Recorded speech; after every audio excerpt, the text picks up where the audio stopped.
ಈಗ ಗಂಡ ಹೆಂಡತಿ ನಡುವಿನ ಜಗಳಗಳು ಎಲ್ಲ ಮನೆಯಲ್ಲೂ ಇದ್ದೇ ಇರುತ್ತೆ. ಎಂಥ ಆದರ್ಶ ದಂಪತಿಗಳಲ್ಲೂ ಸಣ್ಣ ಪುಟ್ಟ ಜಗಳಗಳು ಬರುತ್ತೆ.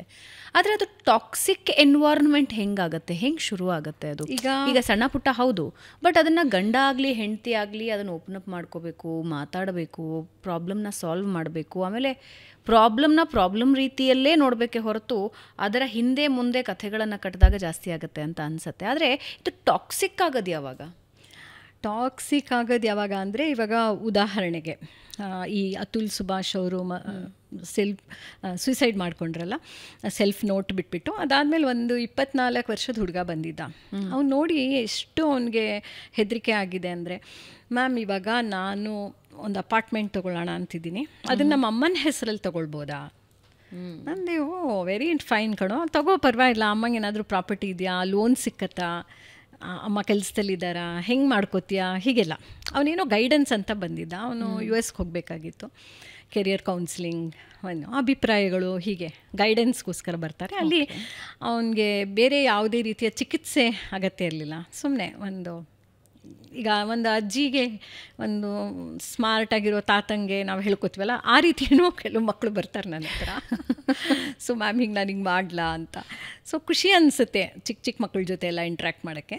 ಆ ಸಂದರ್ಭದಲ್ಲಿ ಯಾಕೋ ನಿಮ್ಮ ಅಮ್ಮನ ಹೆಸ್ರಿಗೆ ಮಾಡಬೇಕು, ನಿನ್ನ ಹೆಸ್ರಿಗೆ ಸಾಲ ಸಿಗಲ್ವಾ? ಸಿಕ್ಕತ್ತೆ. ಆಮೇಲೆ ನನ್ನ ಮದುವೆ ಆದವಳು ಏನಾದರೂ ಕಿರಿಕ್ ಮಾಡಿಬಿಟ್ರೆ ಏನೂ ಇಲ್ಲ ಅಂದರೆ ಡೈವೋರ್ಸ್ ಆದಾಗ ಅಲಿಮನಿ ಕೊಡಬೇಕಲ್ಲ. ಅಷ್ಟು ದೂರ ಯೋಚನೆ ಮಾಡೋವಷ್ಟು ನೋಡಿ ಒಂದೊಂದು ಘಟನೆಗಳು ಕೂಡ ಅದರಿಂದ ನಾನು ಹಾಗೆ ಮಾಡ್ಬೋದಾ ಅಂತ ಕೇಳ್ಕೊಂಡು ಬಂದಿದ್ದ. ಅಂದರೆ ಮದುವೆ ಅನ್ನೋದು ಅವನು ಇನ್ನೂ ಗರ್ಲ್ ಫ್ರೆಂಡ್ ಇಲ್ಲ, ಮದುವೆ ಸೆಟ್ಲಾಗಿಲ್ಲ, ಆದರೆ ಅಲಿಮನಿ ಭಯ ಶುರುವಾಗೋಗಿದೆ ಗಂಡು ಮಕ್ಕಳಲ್ಲಿ. ಇದು not A very good development. ಯಾಕಂದರೆ ಇಲ್ಲಿ ಮದುವೆ ಅಂತಂದರೆ ಪ್ರಯತ್ನಿಸಿ ನೋಡು ಅಂತ ಯಾವುದೋ ಒಂದು ಭಾಷೆನಲ್ಲಿ ಅರ್ಥ ಇದೆ. ಇಲ್ಲಿ ಇದೇ ಒಂದು ಫೈನಲ್ ಡೆಸ್ಟಿನೇಷನ್ ಅಂತ ಇಲ್ಲ.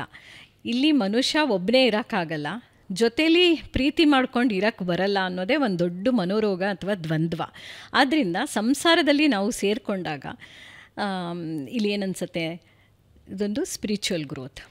ನಾನು ನನ್ನ ವ್ಯಕ್ತಿತ್ವವನ್ನು ಕಟ್ ಮಾಡ್ಕೊಳ್ಬೇಕು, ನೀವು ನಿಮ್ಮ ವ್ಯಕ್ತಿತ್ವವನ್ನು ಕಟ್ ಮಾಡ್ಕೊಳ್ಬೇಕು. ಇಲ್ಲಿ financial, sexual, social, familial, emotional ಮತ್ತು ರೊಮ್ಯಾಂಟಿಕ್ ರಿಲೇಷನ್ಶಿಪ್ಗಳು ಇರ್ತವೆ.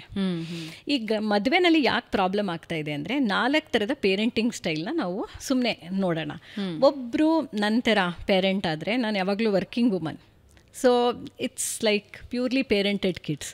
ಪ್ಯಾಂಪ್ರಿಂಗ್ ಏನೂ ಇರಲ್ಲ, ಪನಿಷ್ಮೆಂಟ್ ತನಕ ಕೊಡೋಕ್ಕೆ ನಂಗೆ ಸಮಯನೂ ಇರ್ತಿರ್ಲಿಲ್ಲ, ಪ್ರೊಟೆಕ್ಷನ್ ಮೊದಲೇ ಇಲ್ಲ. ಪೇರೆಂಟಿಂಗ್, ಪ್ರೊಟೆಕ್ಷನ್, ಪ್ಯಾಂಪ್ರಿಂಗ್, ಪನಿಷ್ಮೆಂಟ್, ಈ 4 ಈಗ ಫಾರ್ ಎಕ್ಸಾಂಪಲ್ ನನ್ನ ಮಕ್ಕಳು, ನಾನೇನೋ ದೋಸೆ ಹಿಟ್ಟು, ಪಲ್ಯ, ಚಟ್ನಿ ಎಲ್ಲ ಇಟ್ಟಿರ್ತೀನಿ, ಅವ್ರು ನನಗೆ ಕಾಯಲ್ಲ. ಏನಿಂದಾಯ್ತೇನೋ ದೋಸೆ ಅಂತಾರೆ, ನಿಮಗೂ ಹಾಕ್ಕೊಡ್ತಾರೆ, ಮೇಡಮ್ ತಿಂತೀರಾ ಅಂತ ಕೇಳ್ತಾರೆ, ಅಥವಾ ಮುಗ್ಸ್ ಕಟ್ಟೆ ಒರೆಸಿ ಹೋಗ್ತಾ ಇರ್ತಾರೆ. ಕ್ಲೀನ್ ಮಾಡ್ತಾರೋ, ಕ್ಲೀನಾಗಿ ಒರೆಸ್ತಾರೋ ಇಲ್ವೋ ಗೊತ್ತಿಲ್ಲ, but they know how to finish the task. ಯಾರೋ ಬಂದರು ಮನೆಗೆ, ತಕ್ಷಣ ತಂದು ನೀರಿಡ್ತಾರೆ. ಯಾಕಂದರೆ ನನಗೆ ಈ ಥರ ಸಹಾಯಗಳು ಬೇಕು, ನಾನು ನಿಮ್ಗೆ ಹಿಂಗೆ ಸಹಾಯ ಮಾಡ್ತೀನಿ, ನೀವು ನನಗೆ ಹಂಗೆ ಸಹಾಯ ಮಾಡಿ ಅಂತ ಪೇರೆಂಟ್ಸ್ ಬೆಳೆಸಿರ್ತಾರೆ. ಅದು ಪೇರೆಂಟಿಂಗ್ ಸ್ಟೈಲ್. ನಾನು ಯಾವಾಗಲೂ ಅವೈಲಬಲ್ ಇರಲ್ಲ. ಪ್ಯಾಂಪರ್ಡ್ ಆದರೆ, ಛತ್ರಿ ತೊಗೊಂಡೇನೋ, ಮಳೆ ಬರೋ ಹಂಗಿದೆ ನೋಡೋ, ಆಮೇಲೆ ನೆನಿಬೇಡ, ವೀಸಿಂಗ್ ಬರುತ್ತೆ, ಕೆಮ್ಮು ಬರುತ್ತೆ, ಎಕ್ಸಾಮ್ ಇದೆ, ಇಷ್ಟೆಲ್ಲ ತಲೆ ತಿಂದುಬಿಟ್ಟು ಕಳಿಸ್ತಾರೆ. ಇನ್ಯಾರಾದರೂ ಹೆಣ್ಮಕ್ಳಾಗಿದ್ದರೆ ಎಲ್ಲಿ ನಿಂತಿದ್ಯಾ, ಏನು ಮಾಡ್ತಿದ್ಯಾ, anxiety, anxious parents over protect. So ಹಾಗಾಗಿ ಪ್ರೊಟೆಕ್ಷನ್ ಜಾಸ್ತಿ ಇರುತ್ತೆ. ಇಂಥವರು ಪನಿಷ್ಡ್ ಆಗಲಿ, ಪ್ರೊಟೆಕ್ಟೆಡ್ ಆಗಲಿ, ಅಥವಾ ಪ್ಯಾಂಪರ್ಡ್ ಚಿಲ್ಡ್ರನ್ ಆಗಲಿ ಬಂದರೆ ಮದುವೆ ಮಾಡಿಕೊಂಡು, ಇಲ್ಲೇನಾಗುತ್ತೆ, ಅವಳು ಅದನ್ನೇ ಬಯಸ್ತಾ ಇರ್ತಾಳೆ. ತನ್ನ ಅಪ್ಪ ತನಗೇನು ಕೊಟ್ಟಿದ್ರೋ ಅದನ್ನೇ ಗಂಡನಿಂದ ಬಯಸ್ತಾ ಇರ್ತಾಳೆ. ನೀನು ಮಮ್ಮಾಸ್ ಬಾಯ್ ಅಂತಾಳೆ, ಅವಳು ಡ್ಯಾಡೀಸ್ ಗರ್ಲ್ ಅಲ್ವಾ. ಸೊ ಅವನು ತಾಯಿಗೆ ಫೋನ್ ಮಾಡಬಾರ್ದು ಅನ್ನೋದೊಂದು ದೊಡ್ಡ ಪ್ರಾಬ್ಲಮ್ಮು. ಇದೆಲ್ಲ ಟೆರಿಟೋರಿಯಲ್ ವಾರ್, ಹಳೆಯ ಕಾಲದ್ದು ಜಗಳಗಳು, ಅತ್ತೆ ಸೊಸೆ, ಅತ್ತಿಗೆ ನಾದ್ನಿ, ಭಾವ ಭಾಮೈದ್ನ. ನಮ್ಮಮ್ಮ ಯಾವಾಗಲೂ ಹೇಳೋರು, ಭಾವ ಭಾಮೈದ್ನ ಸೇರ್ಕೊಂಡು ಯಾವುದೂ ಬಿಸ್ನೆಸ್ ಮಾಡಬಾರ್ದು, ಸಂಬಂಧಗಳು ಹೊಟ್ಟೋಗ್ಬಿಡುತ್ತವೆ ಅಂತ. ಯಾಕಂದ್ರೆ ನಾನು ಬೇರೆ ಮನೆಯವಳು, ಇವ್ರು ಈ ಮನೆಯವರಲ್ವಾ. ಮತ್ತು ನೋಡಿ, ಈ ಕೆಲವು ಜಗಳಗಳು ಫೈನಾನ್ಷಿಯಲಿಂದ ಬರುತ್ತೆ. ಯಾರ ಮನೆ ಈಗ ತಗೊಂಡು ನಾನು ಹಾಕ್ತೀನಿ, ನೀವು ಹಾಕ್ತೀರಾ ದುಡ್ಡು, ನಾನೇ ಜಾಸ್ತಿ ತೊಗೊಂಡಿರ್ತೀನಿ, 70% ಆಫ್ ದ ಲೋನ್ ಗಂಡು ತೊಗೊಳ್ತಾನೆ, 30% ಅವಳು ಕೊಟ್ಟಿರ್ತಾಳೆ. ಏನೋ 4-5 ಲಕ್ಷ ಎಕ್ಸ್ಟ್ರಾ ಕ್ಯಾಶ್ ಕೊಡಬೇಕಾಗಿ ಬರುತ್ತೆ, ನೀನು ಬ್ಯಾಂಕಿಂದ ಡ್ರಾ ಮಾಡ್ಕೊಂಬ. ಅವಳಿಗೆ ಆ್ಯಂಗ್ಸೈಟಿ ಶುರುವಾಗುತ್ತೆ. ಅಕಸ್ಮಾತ್ ಡೈವರ್ಸ್ಗೆ ಹೋದರೆ ಪೂರ್ತಿ ಮನೆ ಅವನ ಹೆಸರಲ್ಲಿದೆ, ನನಗೇನು ಸಿಕ್ಕತ್ತವಾಗ ಅದನ್ನು ಹೆಂಗೆ ಡಿವೈಡ್ ಮಾಡೋದು, ಅದಕ್ಕೂ ಬಂದಿದ್ದಾರೆ. ಪುಣ್ಯಕ್ಕೆ ನಾನು ಹೇಳಿದೆ ನೋಡಮ್ಮ, ನಂಬಿಕೆ, ಮದುವೆ ಅನ್ನೋದು ನಂಬಿಕೆ ಅಲ್ಲ. ಆ ನಂಬಿಕೆಯ ಪ್ರಾಬ್ಲಮ್ ಏನು ಅಂದರೆ ಎಲ್ಲಿ ಎಡುತ್ತಾ ಇದೆ ಆ ಮದುವೆ? ಯಾಕಂದರೆ ಪ್ರತ್ಯೇಕ ಈ ಹಿಂದೆಯೂ ಕೂಡ ಪ್ಯಾಂಪರ್ಡ್ ಕಿಡ್ಸ್ ಇದ್ರು. ಅಂದರೆ ಇವಾಗ ಒಂದು ಫ್ಯಾಮಿಲಿಯಿಂದ ಹೆಣ್ಣು ಮಗುನ ತೊಗೊಂಬರ್ತಾರೆ ಅಂತ ಹೇಳಿದ್ರೆ ಅಲ್ಲ, ಇಬ್ಬರು ಇರೋಕ್ಕಾಗಲ್ವಲ್ಲ. ಪ್ಯಾಂಪರ್ಡ್ ಕಿಡ್ಸೇ ಇರ್ಬೋದು, ಆದರೆ ಇಬ್ಬರು ಇರಬೇಕು ಅಂದರೆ ಇಲ್ಲಿ ಗಂಡು ಮಕ್ಕಳು ಚೆನ್ನಾಗಿ ಕೆಲಸ ಮಾಡ್ತಾರೆ. ನನ್ನ ಹತ್ರ ಈಗ 2 ತಿಂಗಳು ಮಗು ಎತ್ಕೊಂಡೊಬ್ರು ಬಂದಿದ್ರು.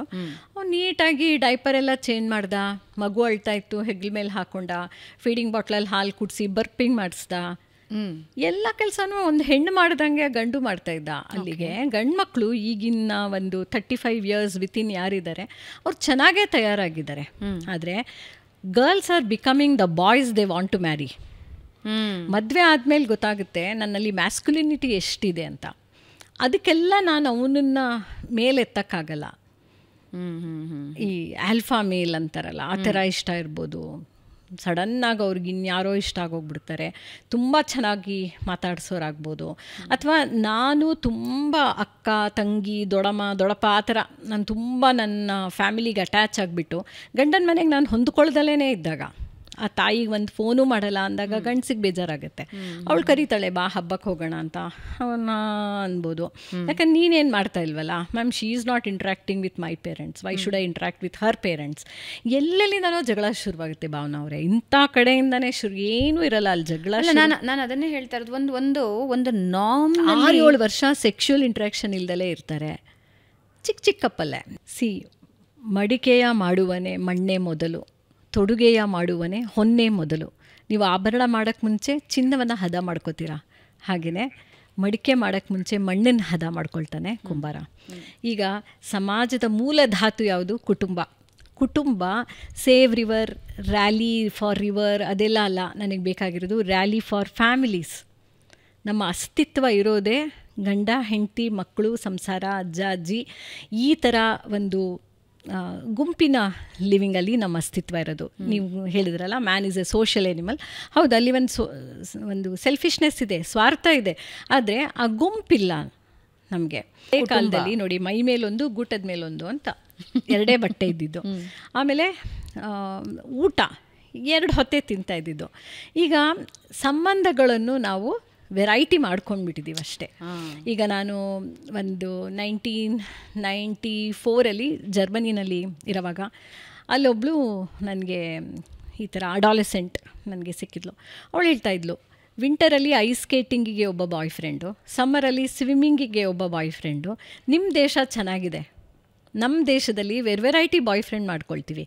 ಐಸ್ ಸ್ಕೇಟಿಂಗಲ್ಲಿ ವಿಂಟರು, ಸಮ್ಮರಲ್ಲಿ ಅದೇ ನದಿ ಕೊಳ ಆಗಿರುತ್ತೆ, ಸ್ವಿಮ್ಮಿಂಗ್ಗೆ ಅನುಕೂಲ. ಆದರೆ ಆ ಬಾಯ್ ಫ್ರೆಂಡ್ಗೆ ಸ್ವಿಮ್ಮಿಂಗ್ ಇಷ್ಟ ಇಲ್ಲ. ಐಸ್ ಸ್ಕೇಟಿಂಗಿಗೆ ಒಬ್ಬ, ಸ್ವಿಮ್ಮಿಂಗಿಗೆ ಒಬ್ಬ, ಮತ್ತು ಏನೋ ಒಂದು ವಿದೇಶ ಪ್ರವಾಸ ಮಾಡಬೇಕು ಅಂದರೆ ಅದಕ್ಕೊಬ್ಬ. ಹಾಗಾದರೆ ನಾವು ಮದುವೆ ಆಗೋದು ಯಾವಾಗ? Your country is so beautiful ಅಂತ ಹೇಳಿದ್ಲು. ಈಗ ಅದೇ ಪರಿಸ್ಥಿತಿಯನ್ನು ನಾವು ಇಲ್ಲಿಗೆ ತಂದ್ಕೊಂಡು ಬಿಟ್ಟಿದ್ದೀವಿ. ಆಲ್ರೆಡಿ ಅದು ಬಂದುಬಿಟ್ಟಿದೆ. ಇದು ಸಡನ್ನಾಗಿ ತುಂಬ ಇನ್ಸ್ಟೆಂಟ್ ಆಗಿಬಿಟ್ಟಿದೆಯಾ? ಇನ್ಸ್ಟೆಂಟ್ ಥರ ಆಗೋಗಿದೆ. ಹಾಗಾಗಿ ಇಲ್ಲಿ ಬೇಕು ಅಷ್ಟೇ. ಯಾತಕ್ಕೆ ಚಾಟ್ ಮಾಡ್ತಾ ಇದೀಯಾ? ಸುಮ್ಮನೆ ಅವನು ಯಾರು 45 ವರ್ಷದವನು, ಇವಳಿಗೆ 9ನೇ ಕ್ಲಾಸಲ್ಲಿದ್ದಾಳೆ, ಯಾಕೆ ಅವನ ಜೊತೆ ಚಾಟ್ ಮಾಡ್ತಾ ಇದೆಯಾ? ಅಮ್ಮ ಕರ್ಕೊಂಡು ಬರ್ತಾರೆ. I know ma'am, it's a sugar daddy relationship. ಹೀಗೆ ಹೇಳೋ ಅಷ್ಟು ಮಕ್ಕಳು ಬೆಳೆದಿದ್ದಾರೆ. 9ನೇ ಕ್ಲಾಸ್, 9ನೇ. ಸಾಫ್ಟ್ ಫೋನ್ಗಳು ಜಾಸ್ತಿ ಆಗಿದೆ. ಸೊ ಅಲ್ಲೇನೋ ಕಾಣುತ್ತೆ. ಮತ್ತು ಈ ಕಾಲೇಜ್ ಹುಡುಗಿರು ರೀಲ್ಸ್ ಮಾಡ್ತಾರಲ್ಲ. ಸಿಗ್ಮಂಡ್ ಫ್ರಾಯ್ಡ್ ಏನು ಹೇಳ್ತಾನೆ ಅಂದರೆ, sex and aggression are the humans basic instinct ಅಂತ ಹೇಳ್ತಾನೆ. ಆದರೆ ಅವ್ನು ಹೇಳಿದಾಗ ನಾವೆಲ್ಲ ಅವನನ್ನು ಖಂಡಿಸ್ತೀವಿ. ನಾವು ಅಷ್ಟೊಂದು ಬುದ್ಧಿವಂತರು, ನಾವು ಇಂಟೆಲೆಕ್ಚುವಲ್ಸು, ಹ್ಯೂಮನ್ ವ್ಯಾಲ್ಯೂಸ್ ಇರೋರು ನಾವೆಲ್ಲ ಹಂಗೆ ಮಾಡ್ತೀವ ಅಂತ ನಾವು ಅವನನ್ನು ಹಿಗ್ಗಾಮುಗ ಬೈದಾಕಿದ್ದೀವಿ. ಆದರೆ ಅವನು ನಿಜ ಅನಿಸುತ್ತೆ. ಇಲ್ಲಿ ಇದೊಂದು ಉದಾಹರಣೆ ತಗೊಂಡಾಗ ಅಗ್ರೆಷನ್ ಅಂದರೆ ಏನು? ಕಾಂಪಿಟೇಷನ್. ಇವನಿಗಿಂತ ಇನ್ಯಾರೋ ಮೇಲಿರ್ತಾರೆ, ನಂಗೆ ಅವನು ಬೇಕು. ಇದು ಒಂದೇ ಅಲ್ಲ. ಈಗ ನೋಡಿ, ನೇಲ್ ಪಾಲಿಷ್ ನಾವು ಹಾಕ್ಕೋತಾ ಇದ್ವಿ, ಇವಾಗ ನೇಲ್ ಆರ್ಟ್ ಬಂದಿದೆ. ಅದಕ್ಕೆಲ್ಲ ದುಡ್ಡು ಎಲ್ಲಿಂದ ತರ್ತಾನೆ? ಎಲ್ಲರಿಗೂ by 9th standard they want to colour their hair. 7ನೇ ಕ್ಲಾಸ್ ತನಕ ಹೆಂಗೆಂಗೋ ಕಂಟ್ರೋಲ್ ಮಾಡಿ ಇಟ್ಕೊಂಡಿರ್ತಾರೆ. ನಾವು I have to colour my hair. ಕನ್ನಡದಲ್ಲಿ ಯಾರೂ ಮಾತಾಡಲ್ಲ, ಇಂಗ್ಲೀಷ್ನಲ್ಲೇ ಜಾಸ್ತಿ ಮಾತಾಡ್ತಾರೆ. ಮತ್ತು ಬೇರೆ ಭಾಷೆಗಳ ಸಂಪರ್ಕ ಇದೆ ಅವ್ರಿಗೆ. ಆಮೇಲೆ ಹುಡುಗರೆಲ್ಲ ನಾನು ಗೇ ಅಂತ ಹೇಳ್ಕೊಂಡು ಬರ್ತಾರೆ. ಸೆಕ್ಷುವಲ್ ಓರಿಯೆಂಟೇಷನ್ ಚೇಂಜ್ ಆಗೋಗಿದೆ. ನಾನು ಸೇಮ್ ಸೆಕ್ಸ್ ರಿಲೇಷನ್ಶಿಪ್ಪಲ್ಲಿದ್ದು ಏಡ್ಸ್ ಹತ್ತಿಸ್ಕೊಂಡು ಬಂದವರಿದ್ದಾರೆ. ಹೀಗೆ ಒಂದೊಂದು every individual is A unique mutation. ಹಾಗಾಗಿ ಒಂದು ಕೇಸ್ ಇನ್ನೊಂದು ಕೇಸ್ ಥರ ಇರಲ್ಲ. ಆದರೆ ಇಂದು ಮಾನಸಿಕ ಆರೋಗ್ಯ ಅನ್ನೋದು ದಿಕ್ಕಾಪಾಲಾಗಿ ಹೋಗ್ಬಿಟ್ಟಿದೆ. ಅಂದರೆ ಇದು ಮಕ್ಕಳಿಂದ ಹಿಡಿದು ಗ್ರೇ ಡೈವೋರ್ಸಸ್ ಜಾಸ್ತಿ ಆಗಿದೆ. ಹೌದು, ಗ್ರೇ ಡೈವೋರ್ಸಸ್ ಸಂಖ್ಯೆ ತುಂಬ ಜಾಸ್ತಿ ಆಗಿದೆ. ಅವ್ಳಿಗೊಂದು ಮದುವೆ ಮಾಡಿಬಿಡ್ತೀನಿ ಮೇಡಮ್, ಆಮೇಲೆ ನಾನು ಇವನನ್ನು ಬಿಟ್ಟು ಹೋಗ್ತಾ ಇರ್ತೀನಿ ಅಂತಾರೆ. ಅಥವಾ just I am waiting for my daughters to get married, ನಾನು ಹೊರಟೋಗ್ತೀನಿ ಅಂತಾರೆ. ನಂಗೆ ಸಫೋಕೇಟ್ ಆಗ್ತಾಯಿದೆ ಅಂತಾರೆ. ಎಲ್ಲರಿಗೂ ಇಂಡಿವಿಜುವಲ್ ವೈಯಕ್ತಿಕ ಸ್ವಾತಂತ್ರ್ಯ ಬೇಕು. ಆದರೆ ಎಲ್ಲ ಬಿಟ್ಬಿಟ್ಟು ಸ್ವಾತಂತ್ರ್ಯ ಅಥವಾ ಸ್ವೇಚ್ಛಾಚಾರ? ಸ್ವೇಚ್ಛೆನೂ ಇದೆ. ಅದಕ್ಕೇ ಬೇಂದ್ರೆ ಅವ್ರು ಹೇಳಿದಾರಲ್ವಾ, ಸ್ವೈರತೆಗೂ ಸ್ವಾತಂತ್ರ್ಯಕ್ಕೂ ಇಹುದು ಅಜಗಜಾಂತರ, ಸುವ್ಯವಸ್ಥೆ ಮಹಾತಂತ್ರ, ಬದ್ಧತೆ ಬರೀ ಅಂತರ. ಬದ್ಧತೆ ಅನ್ನೋದು ಎಲ್ಲೂ ಕಾಣಿಸಲ್ಲ ನಮಗೆ. ಬದ್ಧತೆ, ಕಮಿಟ್ಮೆಂಟ್ ಇಲ್ವಲ್ಲ. ಎಷ್ಟು ಮನಸ್ಸು ಚೇಂಜ್ ಆಗೋಗ್ಬಿಡುತ್ತೆ ಅಂದರೆ, ಈಗ ನಾನು 3-4 ವರ್ಷ ಒಬ್ಬನ ಜೊತೆ ಇದ್ಬಿಟ್ಟು ನನಗೆ ಇವನು ಬೇಡ ಅನಿಸುತ್ತೆ, ಅಥವಾ ಅವಳಿಗೆ ಇವನು ಬೇಡ ಅನಿಸುತ್ತೆ. ನಾವು ಮೊದಲೇ ಹೆಣ್ಮಕ್ಳಿಗೆ ಲಿಮಿಟೆಡ್ ಎಡಿಷನು, ಅವನಿಗೆ ಮಕ್ಕಳು ಮಾಡ್ಕೋಬೇಕು ಅಂತ ಆಸೆ ಇರುತ್ತೆ. ಇವಳು ಅವ್ನ ಟೈಮ್ ಹಾಳು ಮಾಡಿಬಿಟ್ರೆ ಅವನಿಗೂ ಮಗುವಿಲ್ಲ, ಇವಳಿಗೂ ಮಗುವಿಲ್ಲ. ನಾವು ಆ ಸಮಯ ಅನ್ನೋದು ಕೈ ಜಾರು ಹೊಟ್ಟೋಗ್ತಾ ಇದೆಯಲ್ವಾ. ಈಗ